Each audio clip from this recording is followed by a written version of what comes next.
we should plan another trip like that. I definitely. Like a group fishing trip. Yeah. Oh yeah. Got him? Yep. Do you want to fish for lingcod but have no idea where to start? This video, I'm going to show you step by step how you can get set up with your rod, ready to go deep water lingcod fishing without any prior knowledge or experience targeting these fish. And trust me, it's way easier than you think. Hey, it's Jamie Peth here with Anglers Unlimited, where we help you catch more fish and have more fun on the water with no experience necessary. If you're new here, make sure you hit that subscribe button, and all the links that I reference throughout this video will be down below in the comment box. So let's jump in and get started. Now this setup is great for halibut and lingcod, so I wanted to show you this option as well. This is a Tica Big Game rod. It's only 6.5 feet. The other one's 7 feet, which is nice because you get a little bit more action with those lighter lingcod. But if you want to fish both kinds of fish, halibut and lingcod with a single rod, can absolutely do that. And it's a 50 to 100 pound rod. And you can see on here we have a Penn 40 LD. That's the reel. So when you're putting this together, you're gonna set this up exactly the same as you would any other lingcod rod. So I was just gonna show you. So the first thing you do is you slide the reel into the front of the reel seat. Once that's done, you take the back, slide it over the top, and then you just tighten it. Make sure it's super, super snug. You don't want that moving on you once a big fish gets on.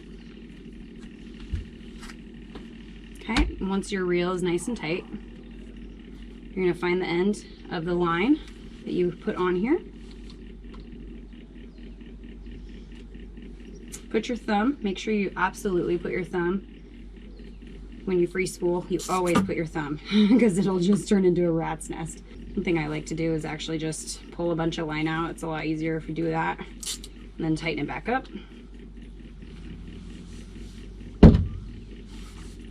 Make sure you give yourself plenty of extra line so you can tie at the end and go through your eyes. And once you have it all the way fed through, you have two options with lingcod. You can tie to a swivel. This is an owner number 3. And these are excellent little swivels. They don't rust in salt water. You can reuse them for a really long time. They're really high quality. You pay a little bit more, but it's totally worth it. We are actually fishing some really terrible bottom, typically. And because of that, we lose a lot of gear. You don't want to lose your expensive swivels. I highly recommend just tying direct to your jig location when you're fishing. But it's exactly the same method of tying. It's just a little difficult sometimes. So pull the link through, give it a second loop, just like that, you can see. Give it some wrapping. You can see I don't have great dexterity.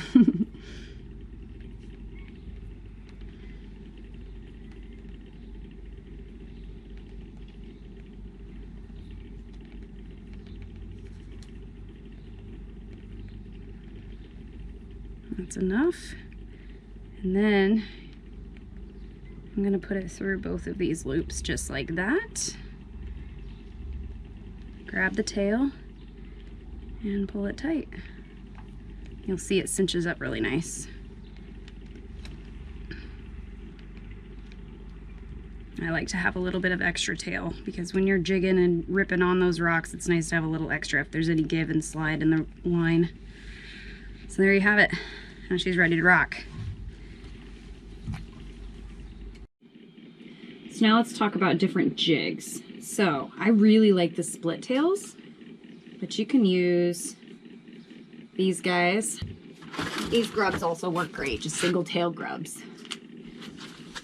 I highly recommend using 12-ounce lead. 12 or 16 will do the trick and it'll get you down fast. And if you have any current, especially here in the Puget Sound, it's really gonna save you. So got the spackled color. I can't remember what this is called. I think it's like shrimp or something. This one's root beer, I'm pretty sure. Or this one, I don't know. One of them's root beer. But that green and red flake. But this one, hands down, is my all-time favorite. White. I have gotten the most lingcod on white in multiple locations. But again, it's probably because I fish it the most. You're going to catch more lingcod if you use live bait. So sand dabs or greenling. But if you have the time to go get them, great. If not, just grab one of these at the local store and you'll be good to go. I want to show you this rod because you can see it's the medium heavy action ugly stick, which I really like. But check out this reel. Super old school. This is like an old Penn, and the line on here is rainbow color. And the reason I want to show you this is because I actually caught my last lingcod on this setup.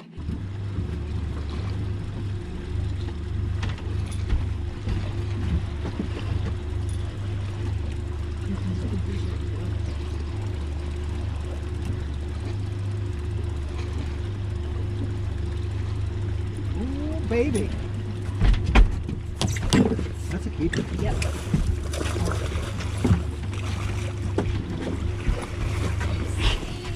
Fish tacos! Ow!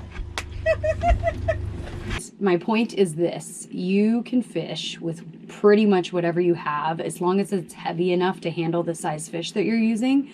This is a terrible setup. It's just, this is like a $5 reel you could get at the garage, like garage sale. But I have 60-pound test braid on it, and I tied it to my 12-ounce jig, and then I put the white swim bait, split tail swim bait on there, and it works great. Thanks so much for watching. I hope this was helpful for you, and feel free to like this video if you found it valuable and share it with a friend. And you can find us on Facebook and YouTube, and all the links to the gear that we use are going to be down below in the comments. Have a great day.